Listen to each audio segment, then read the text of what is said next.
નમસ્કાર, સીએનબીસી બજાર પર આપનું સ્વાગત છે અને આપ જોઈ રહ્યા છો પ્રોપર્ટી ગુરુ અને હું છું ઝરણા અરકંટી। તો આજના એપિસોડની અંદર આપણે જે ખાસ વાત કરવાના છે એમાં ખાસ આપણે દર્શકોના સવાલ પણ લેવાના છે અને સાથે સાથે જ આપણે જે વાત કરવાના છે એ અમદાવાદની અંદર કે ગુજરાતની અંદર પ્રોપર્ટીની કિંમતો વધી રહી છે, ઘટી રહી છે, શું સ્થિતિ બની રહી છે, ઘરો તમારે માટે મોંઘા થઈ રહ્યા છે કે નહીં, આ તમામ અંગે આપણે ખાસ ચર્ચા કરવાના છે। અને આ ચર્ચામાં આજે આપણી સાથે જોડાયા છે જીગર મોતા, જે કુસમેન એન્ડ વેકફિલ્ડ ઇન્ડિયા પ્રાઇવેટ લિમિટેડના ડિરેક્ટર અને હેડ ઓફ ટ્રાન્ઝેક્શન છે। જીગરજી, સ્વાગત છે આપનું સીએનબીસી બજાર પર। તો જીગરજી, જે રીતે આપણે એક વાત કરવાના છે આજે, એક રિપોર્ટ આવ્યો છે ક્રેડાઈનો પ્રાઇસ ટ્રેકર રિપોર્ટ, અને એની અંદર કહેવામાં આવ્યું છે કે દેશના ટોપ 8 જે શહેરો છે એની અંદર પ્રોપર્ટીની કિંમતો વધતી દેખાય છે। સરેરાશ જો ટોપ 8 સિટીઝનું જોઈએ તો 8% જેટલી વધી છે, અને અમદાવાદની અંદર પ્રોપર્ટીની કિંમતોની વાત કરીએ તો 11% જેટલો વધારો આ પ્રાઇસ ટ્રેક રિપોર્ટની અંદર દર્શાવવામાં આવ્યો છે। તો આપનો શું વ્યૂ બની રહ્યો છે અમદાવાદની અંદર પ્રોપર્ટીની કિંમતોમાં આ યર ઓન યર બેઝિસ પર વધારો જે એમણે દર્શાવ્યો છે, આટલી 11% જેટલી કિંમતો વધી છે, કયા વિસ્તારોની અંદર ઘરોની કિંમત વધી છે અને જો વધી હોય તો એના કારણો કયા રહ્યા છે? સો ટિપિકલી આપણે ઝરણા જ્યારે વાત કરીએ છીએ એક પ્રાઇસ અપ્રિસિએશનની, આપણે કોવિડના સમયથી આપણા દર્શકોને જણાવતા આવ્યા હતા કે ત્યારે દરેકે દરેક મીડિયા, જો આપણે વાત કરીએ તો ફક્ત ને ફક્ત પ્રાઇસ કરેક્શનની વાતો કરી રહ્યું હતું, જ્યાં આપણે આપણા શો મારફતે હંમેશા લોકોને એક પ્રાઇસ અપ્રિસિએશનની પોઝિટિવ વાત કરી હતી, અને જે ઓવરઓલ એક સાચી પણ પડી। સો જ્યાં આપણે ટેકનિકલી જોવા જઈએ તો દરેકે દરેક મોટાભાગના દરેક વિસ્તારની અંદર આ પ્રાઇસ અપ્રિસિએશન જોવા મળ્યું છે। આનું જે મુખ્ય કારણ આપણે જોઈએ તો એક તો માઇગ્રેશન જે આસપાસના સિટીમાંથી, આસપાસના સ્ટેટમાંથી ગુજરાતમાં અને સ્પેસિફિકલી ગુજરાતના દરેક મોટા શહેરોમાં થયું, તો સૌથી મોટું કારણ એક તમે એ ગણી શકો। એના સિવાય ઓવરઓલ લેન્ડ પ્રાઇસીસની અંદર કે જે કન્સ્ટ્રક્શન માટે અથવા રિયલ એસ્ટેટ માટે એક રો મટીરિયલ તમે ગણી શકો, એમાં પણ સારા એવા માતબર વધારો જોવા મળ્યો, અને એના કારણે આ એક ઓવરઓલ પ્રાઇસ અપ્રિસિએશનની પરિસ્થિતિ ઉદ્ભવી છે। અત્યાર સુધીમાં આપણે ઓવરઓલ જો અમદાવાદનો ગ્રોથ જોઈએ તો વેસ્ટ પાર્ટ ઓફ અમદાવાદમાં આવા અપ્રિસિએશન આવતા હતા, અને મોટાભાગે ઈસ્ટની અંદર કમ્પેરેટિવલી અપ્રિસિએશનની જે સાયકલ હતી એ વેસ્ટ અમદાવાદને ફોલો કરતી હતી। પણ આપણે છેલ્લા જો આ એક વર્ષની વાત કરીએ તો વેસ્ટ અમદાવાદની સાથે સાથે ઈસ્ટ અમદાવાદની અંદર પણ પ્રાઇસની અંદર ઘણા જ સારા એવા વધારા થયા છે। અને એ તમે કોઈ પણ સેગમેન્ટ લઈ લો, ભલે એ રિટેલ હોય, ઓફિસ હોય કે રેસિડેન્શિયલ હોય, આ બધા જ સેગમેન્ટની અંદર ઓવરઓલ એક પ્રાઇસ વધારો આપણને જોવા મળ્યો છે। સ્પેસિફિકલી જો લોકેશનની આપણે વાત કરીએ તો વસ્ત્રાલથી કરીને નિકોલ સુધીનો જે પોર્શન છે ઈસ્ટ અમદાવાદમાં, આની આસપાસના વિસ્તારોમાં એક સારો એવું ડેવલપમેન્ટ અને સારો એવો ભાવ વધારો જોવા મળ્યો છે। જો વેસ્ટ અમદાવાદની આપણે વાત કરીએ તો ત્યાં લગભગ વૈષ્ણોદેવી, ત્રાગડ, સાઉથ બોપલ અને શેલા, આની આસપાસના વિસ્તારોની અંદર એક સારો એવો માતબર વધારો પ્રોપર્ટીની અંદર જોવા મળ્યો છે। ઓકે, તો અમદાવાદની અંદર આ પ્રોપર્ટીની કિંમતો ક્યાં કેટલી વધી છે એની આપણે ખાસ કરીને વાત કરી છે, વિસ્તારો પણ અહીં આગળથી જીગરજીએ આપણને જણાવ્યા છે।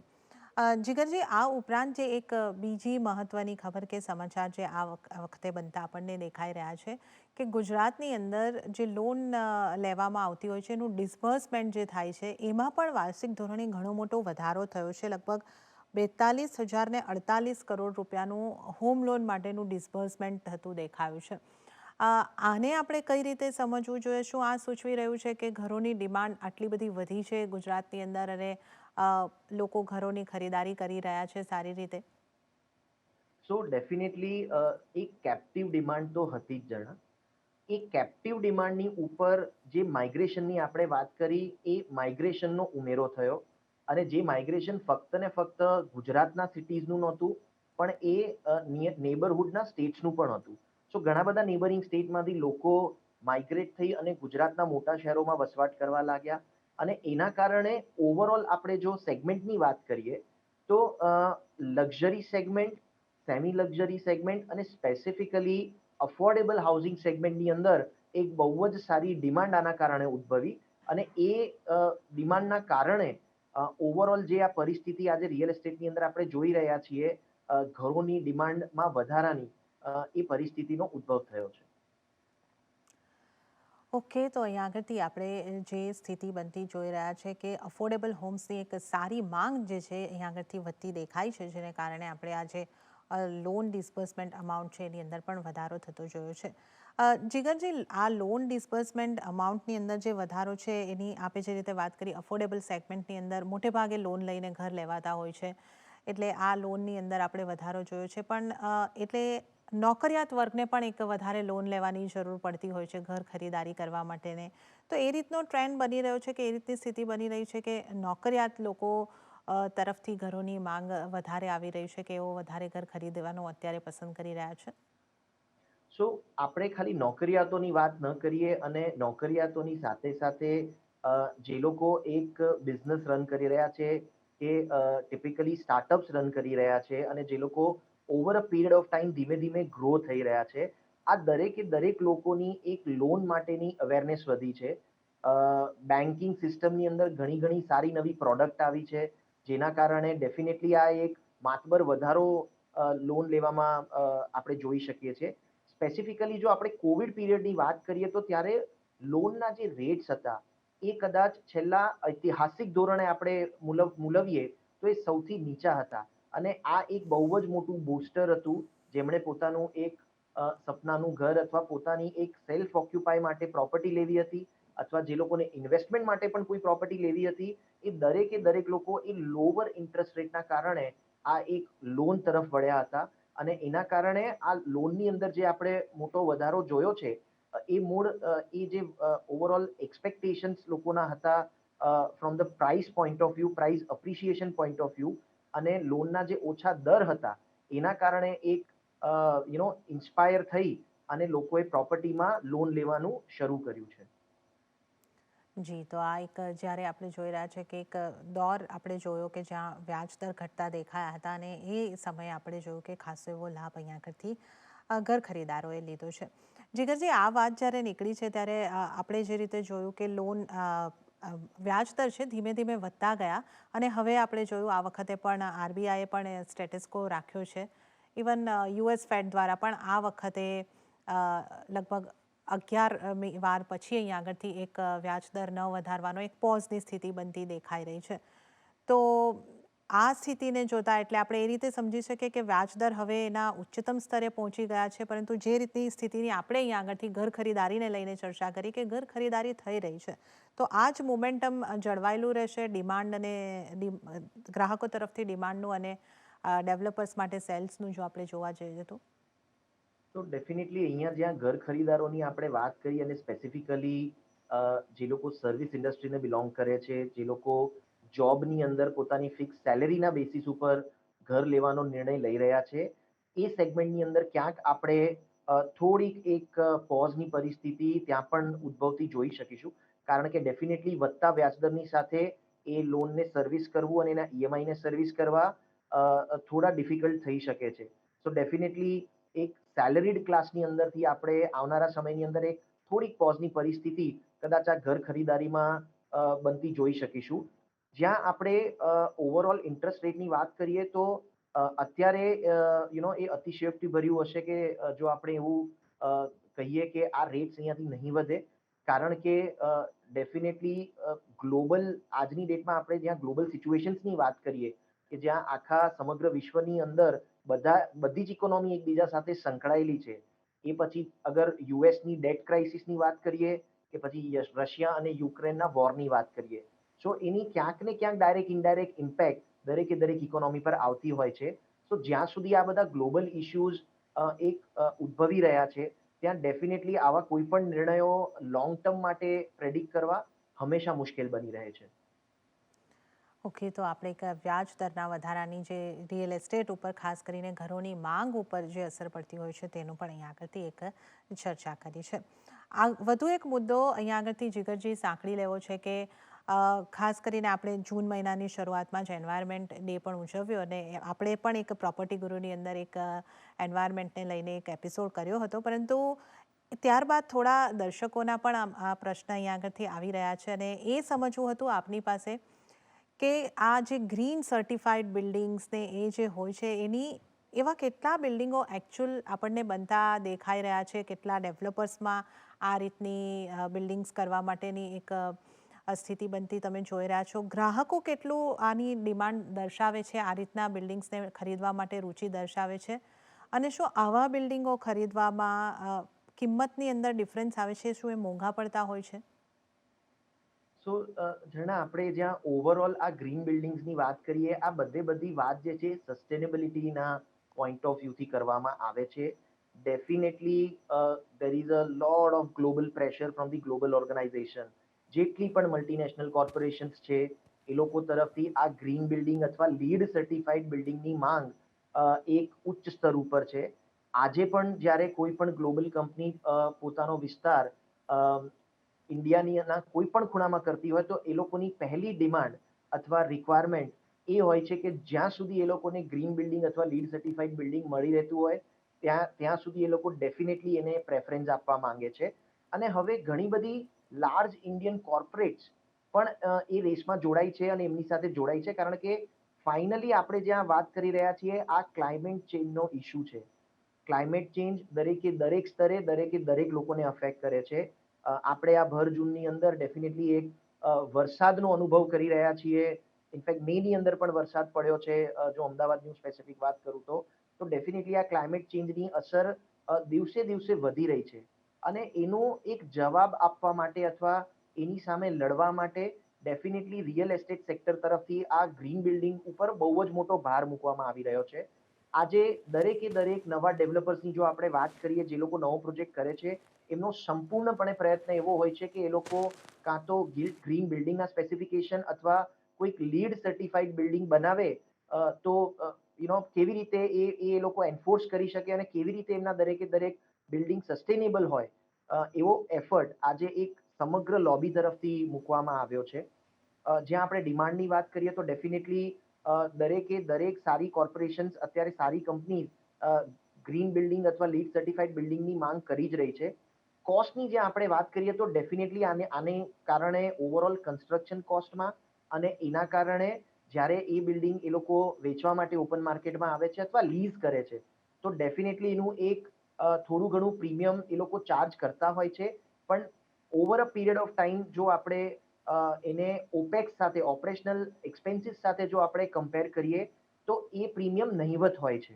એટલે ડેફિનેટલી કોઈ પણ સારી કંપની આ પ્રીમિયમ આપવા માટે ના નથી પાડતી અને એ લોકો આ સસ્ટેનેબિલિટીના કન્સેપ્ટને બહુ સારી રીતે સમજી રહ્યા છે અને આગળ વધી રહ્યા છે. ઓકે, તો આ જે ગ્રીન બિલ્ડિંગ છે, લેડ સર્ટિફાઈડ બિલ્ડિંગ છે, એ તમને એક સસ્ટેનેબિલિટી તરફનો એક પગલું છે અને ખાસ કરીને ઘણા બધા સારા ડેવલપર્સ આ અંગે પોતાની પહેલ કરી રહ્યા છે અને આની અંદર ભલે થોડી કોસ્ટ તમને પહેલાં જ્યારે તમે ખરીદારી કરો છો ત્યારે તમને વધારે લાગે, પરંતુ પાછળથી તમારી ઓપરેશનલ કોસ્ટ જે છે એ તમને ઘટતી દેખાઈ શકે છે. તો આવા બિલ્ડિંગોની અંદર ખરીદારી કરવી એક યોગ્ય નિર્ણય ચોક્કસપણે તમારે માટે રહી શકે છે. તો આ સાથે જ હાલ અહીંયા સમય થઈ રહ્યો છે એક નાનકડો બ્રેક લેવાનો. એ લઈશું નાનકડો બ્રેક અને બ્રેક બાદ આપણે આ શોની અંદર દર્શકોના સવાલની સાથે આગળ વધીશું.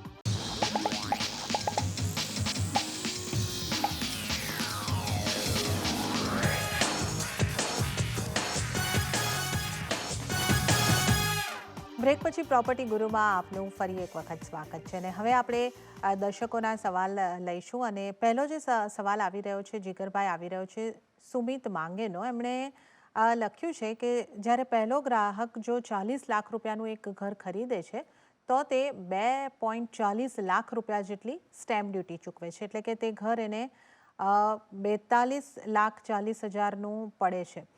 હવે 10 વર્ષ પછી આ ગ્રાહક પોતાનું ઘર 60 લાખની અંદર વેચે તો બીજો જે બાયર છે 3,60,000 લાખની સ્ટેમ્પ ડ્યુટી ચૂકવે છે. તો આ કેસમાં સરકારને 6 લાખની સ્ટેમ્પ ડ્યુટી મળી, જે પ્રોપર્ટીની કિંમતના 10% છે. તો સરકાર પહેલાં ચૂકવાયેલી સ્ટેમ્પ ડ્યુટીને બાદ કરીને બાકીની રકમ જ કેમ નથી લેતી?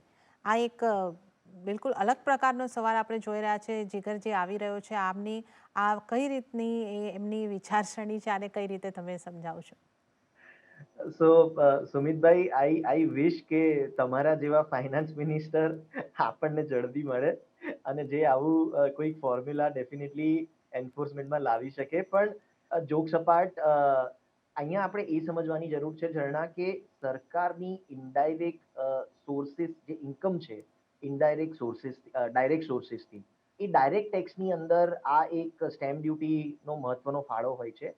સરકારના ઘણા બધા ખર્ચા છે, લાઈક ઇન્ફ્રાસ્ટ્રક્ચરની જ્યાં આપણે વાત કરીએ, તો સરકાર એક વખત રોડ બનાવીને નથી મૂકતી. એને ડેફિનેટલી એને સમયાંતરે એ રોડને ફરીથી રિસર્ફેસ કરવો પડે છે. નવા નવા ઇન્ફ્રાસ્ટ્રક્ચર પેન ઇન્ડિયા બેસિસ પર બનતા રહે છે અને નવા નવા લોકેશન એના કારણે ડેવલપ થતા રહે છે. સો આ ડેવલપમેન્ટની અંદર જે પણ સરકારનો એક્સપેન્ડિચર થાય છે, એની અંદર આ ડાયરેક્ટ ટેક્સીસ મહત્વનો ભાગ ભજવે છે. અને ઓવરઓલ જ્યાં આપણે જીડીપી કેલ્ક્યુલેશનની વાત કરીએ, તો આ સ્ટેમ્પ ડ્યુટી દ્વારા જે ડાયરેક્ટ ટેક્સીસ નું કલેક્શન થાય છે, એનો એક બહુ મહત્વનો અને મોટો ફાળો છે. જો સરકાર આ ટેક્સીસ લેવાનું બંધ કરે કોઈ પણ રીતે, તો ડેફિનેટલી જીડીપીની અંદર એક બહુ મોટો ગેપ આવે અને ગવર્મેન્ટ એક્સપેન્ડિચર જે છે એના ઉપર બહુ મોટું પ્રેશર આવે. ડેફિનેટલી આવનારા સમયની અંદર જો સરકાર પોતાના રિસોર્સિસ, ડિફરન્ટ રિસોર્સિસથી જો અમુક લેવલ ઉપર બીજા ડાયરેક્ટ ટેક્સીસમાં વધારો કરીને અથવા ઇન્કમ ટેક્સની એક માતબર રકમમાં વધારો થાય અને એના થકી જો આવું કોઈ પગલું વિચારે, તો પોસિબિલિટી છે. પણ ત્યાં સુધી ડેફિનેટલી એવા કોઈ સંજોગોની અંદર સરકાર આવા નિર્ણય ન લઈ શકે, કારણ કે આ એક વખતનો ખર્ચો નથી.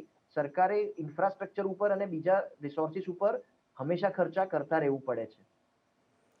ઓકે, તો સુમિતભાઈ, જે રીતે અહીં આગળથી જીગરભાઈ આપણને સમજાવ્યું છે કે સરકારની મોટી આવક છે આ સ્ટેમ્પ ડ્યુટીમાંથી, તો જેની પણ એક જરૂર હોય છે દેશને માટે, તો અહીં આગળથી આ ખર્ચ તો આપણે ભરવો પડ્યો. અને જો આનું સોલ્યુશન લાવશું તો કદાચ આપણે જે દર વર્ષે ટેક્સ ભરીએ છીએ એની અંદર માથભર વધારો આવી શકે છે. તો ચાલો હવે આપણે આ બીજા પ્રશ્નની તરફ આગળ વધીએ. બીજો પ્રશ્ન જે આવી રહ્યો છે હાર્દિક પાઠકનો આવી રહ્યો છે. એમણે કહ્યું છે કે એમણે 6 વર્ષ પહેલાં વૈષ્ણવદેવી સર્કલ પાસે તે સમયે 4 વર્ષ જૂના અપાર્ટમેન્ટની અંદર રોકાણ કર્યું હતું અને હાલમાં એમને 45% જેટલું એપ્રિસિએશન મળી રહ્યું છે. તો જીગરભાઈ, એમણે પૂછ્યું છે કે શું આ યોગ્ય સમય છે આ 10 વર્ષની જે પ્રોપર્ટી થઈ છે એને વેચી દેવા માટે? So first of all congratulations હાર્દિકભાઈ, તમને બહુ સારું અપ્રિસિએશન પણ મળ્યું છે. ડેફિનેટલી જો તમને કોઈક સારું પ્રપોઝલ આગળ મળતું હોય, તો કારણ કે તમારું બિલ્ડિંગ ઓલરેડી 10 વર્ષ જૂનું થઈ ચૂક્યું છે, તમે એ ઇન્વેસ્ટમેન્ટને કોઈક નવા બિલ્ડિંગમાં સારી જગ્યાએ મૂવ કરી શકો છો. ઓકે, તો તમારે માટે જે ખાસ સલાહ અહીંયા આગળથી એ બનતી દેખાઈ રહી છે હાર્દિકભાઈ, કે તમે આ બિલ્ડિંગ, તમારો જે ફ્લેટ છે આ બિલ્ડિંગની અંદર, એને તમે વેચી શકો છો અને કોઈક નવું સારું રોકાણ અહીંયા આગળથી કરી શકો છો. આગળનો જે સવાલ આવ્યો છે ધર્મેશ શાહનો આવ્યો છે, એ પણ અમદાવાદથી જ આવ્યો છે. એમણે કહ્યું છે કે એમણે પૂછ્યું છે કે જો એમની પાસેની જે પ્રોપર્ટી છે એમના પેરેન્ટ્સ એમના નામે એમને ટ્રાન્સફર કરી રહ્યા છે, તો શું એમના જે ભાઈ બહેન છે એ આની અંદર કોઈક વાંધો ઉઠાવી શકે ખરા? સો જણાબેન, આ એકચ્યુઅલી લીગલ મેટર છે, પણ ડેફિનેટલી જો એમના પેરેન્ટ્સની કોઈ વિલ ના બની હોય, તો ડેફિનેટલી એમના સિબલિંગ જે પણ હોય, ભાઈ હોય, બેન હોય, એ આના ઉપર ફ્યુચરની અંદર એક પ્રશ્ન ઉપાડી શકે છે. સો બેટર કે એમની જો એ વિલ કરાવડાવી લે અને એના પછી એ વિલના તહેત આ જો ઘર એમના નામે ટ્રાન્સફર કરાવે, તો એમને તકલીફ કદાચ ફ્યુચરમાં ઓછી પડી શકે છે. આ સંજોગોમાં એમણે ડેફિનેટલી એક નોન ઓબ્જેક્શન સર્ટિફિકેટ પોતાના સિબલિંગ્સ પાસેથી પણ કદાચ ઓપ્ટિંગ કરવું પડે. પણ બેટર આની અંદર એ કોઈ સારા લીગલ એડવોકેટની, સારા લીગલ કાઉન્સિલની સલાહ લઈને આગળ વધે, તો ફ્યુચરની અંદર હેરાન થવાનો વારો નહીં આવે. ઓકે, તો અહીંયા આગળથી આ એક લીગલ પ્રશ્ન છે અને તમને જે રીતે જણાવ્યું છે કે જો વિલ હશે તો આમ તમને સમસ્યા ન થવી જોઈએ, પરંતુ તમે તમારા ભાઈ બહેન પાસેથી એક નો ઓબ્જેક્શન સર્ટિફિકેટ પણ લઈ શકો છો. અને એક સલાહ તમારે માટે એ બની રહી છે કે તમે આને માટે કાયદાકીય એક સલાહ લઈને ચાલો, તો તમારે માટે સલાહભર્યું રહી શકે છે. તો આ અહીંયા આગળથી ધર્મેશભાઈ માટે સલાહ બનતી દેખાઈ રહી છે. અને હવે આપણે આગળનો પ્રશ્ન લઈએ, જે આવ્યો છે જતીન પંડ્યાનો. એમણે પૂછ્યું છે કે હોમ અસેસ્ડ વેલ્યુ માર્કેટ વેલ્યુથી અલગ શા માટે હોય છે અને શું બાયરને ક્લોઝિંગ કોસ્ટ પે કરવાની રહેતી હોય છે? સો જતીનભાઈ, ડેફિનેટલી અસેસમેન્ટ વેલ્યુની જ્યાં તમે વાત કરો, અસેસમેન્ટ વેલ્યુ જે છે એ સરકારના સર્કલ રેટ ઉપર ડિપેન્ડન્ટ હોય છે. સરકારની પોતાની દરેક પ્રોપર્ટીનું અસેસ કરવાની એક ઇન્ટરનલ મેથડ છે જેને આપણે જંત્રી અથવા સર્કલ રેટ કહીએ છીએ. અને સરકાર કોઈ પણ પ્રોપર્ટીની વેલ્યુએશન પોતાના સર્કલ રેટ થકી નોમિનેટ કરતી હોય છે. ડેફિનેટલી સર્કલ રેટમાં અને માર્કેટ રેટમાં ઘણી બધી જગ્યાએ તફાવત હોય છે. અને ઇન્ડિયાના કેટલાક એવા માર્કેટ છે જેની અંદર સર્કલ રેટ જે છે એ માર્કેટ રેટ કરતાં વધારે હોય છે. અને મેજોરિટી ઇન્ડિયાની તમે વાત કરો તો ત્યાં માર્કેટ રેટ સર્કલ રેટ કરતાં વધારે હોય છે. અને તમારી જે સ્ટેમ્પ ડ્યુટી રજિસ્ટ્રેશનની પ્રક્રિયા છે એ તમારો જે ડોક્યુમેન્ટ તમે કરો છો, જે પણ કિંમતનો હોય એ તમે સર્કલ રેટ પર કર્યો હોય કે માર્કેટ રેટ પર કર્યો હોય, તમારી સ્ટેમ્પ ડ્યુટી અને રજિસ્ટ્રેશન ચાર્જીસ ચોક્કસ એ ડોક્યુમેન્ટના નંબર પર ભરવાની હોય છે. પણ જ્યાં વેલ્યુ અસેસમેન્ટની આપણે વાત કરીએ સરકાર તરફથી, એ લોકો હંમેશા નોર્મલી પોતાનો જે જંત્રી રેટ હોય છે, સર્કલ રેટ હોય છે, એને અનુસંધાનમાં લઈને એ વેલ્યુએશન આપતા હોય છે. જ્યાં આપણે અધર કોસ્ટની વાત કરીએ તો ડેફિનેટલી બાયર્સ એ અધર કોસ્ટ પે કરવાની હોય છે. ઇન્ડિયાની અંદર આ એક કોમન અન્ડરસ્ટેન્ડિંગ છે. ડેફિનેટલી આ કોઈ બાય વર્ચ્યુ ઓફ લો નથી, પણ આ એક કોમન અન્ડરસ્ટેન્ડિંગ છે કે જ્યાં દરેક બાયર જે એડિશનલ ખર્ચો હોય છે ભોગવતો હોય છે. એક્સેપ્ટ તમારી જો કોઈ અન્ડરસ્ટેન્ડિંગ થઈ હોય સેલર સાથે કે એ તમને ઓલ ઇન્ક્લુઝિવ પ્રાઇસની અંદર એ અસેટ વેચી રહ્યા છે, તો ડેફિનેટલી સ્ટેમ્પ ડ્યુટી રજિસ્ટ્રેશનની જવાબદારી તમે એમના માથે મૂકી શકો છો. પણ otherwise as a thumb rule ટ્રાન્ઝેક્શનની અંદર ઇન્ડિયાની અંદર જે પણ કોસ્ટ હોય છે સ્ટેમ્પ ડ્યુટી રજિસ્ટ્રેશન અને એના સિવાયની પણ જો કોઈ કોસ્ટ હોય તો એ નોર્મલી બાયર દ્વારા પે કરવામાં આવતી હોય છે. ઓકે, તો આ અહીં આગળથી ખાસ કરીને જતીનભાઈ માટે સલામતી દેખાઈ રહી છે. અને જે રીતે અહીં આગળથી સમજાવ્યું છે જીગરજીએ સરસ રીતે, હોમ અસેસ્ડ વેલ્યુ માર્કેટની જે વેલ્યુ છે એના આગળથી કઈ રીતે અલગ છે એની પણ આપણે એક ખાસ સમજ અહીં આગળથી લીધી છે. ત્યારે જ જીગરજી, આપનો ખૂબ ખૂબ આભાર. આપ અમારી સાથે જોડાયા, દર્શકોની સમસ્યાનું નિરાકરણ જણાવ્યું અને આપણે એક સરસ ટોપિક ઉપર પણ ચર્ચા કરી. આપનો ખૂબ ખૂબ આભાર. ત્યારે જતાં દર્શક મિત્રોને પણ જણાવી દઈએ કે આ જ રીતે તમે તમારા જે પ્રશ્ન છે રિયલ એસ્ટેટને લગતા, પ્રોપર્ટીને લગતા, ઘર ખરીદારીને લગતા, લીગલને લગતા પણ અમને મોકલી શકો છો. તો આ માટે અમારું ઈમેલ એડ્રેસ નોંધી લો. અમારું ઈમેલ એડ્રેસ છે propertyguru@nw18.com. તો આપ જ્યારે પ્રશ્ન મોકલો છો ત્યારે આપનું નામ, શહેર અને લોકેશન જણાવવાનું ખાસ યાદ રાખજો. તો આ સાથે જ આ પ્રોપર્ટી ગુરુની આ રજૂઆતમાં હાલ પૂરતું આટલું જ. હાલ મને પણ આપશો રજા, પરંતુ વધુ અપડેટ્સ અને સમાચારો માટે આપ જોતા રહો CNBC ગુજરાત.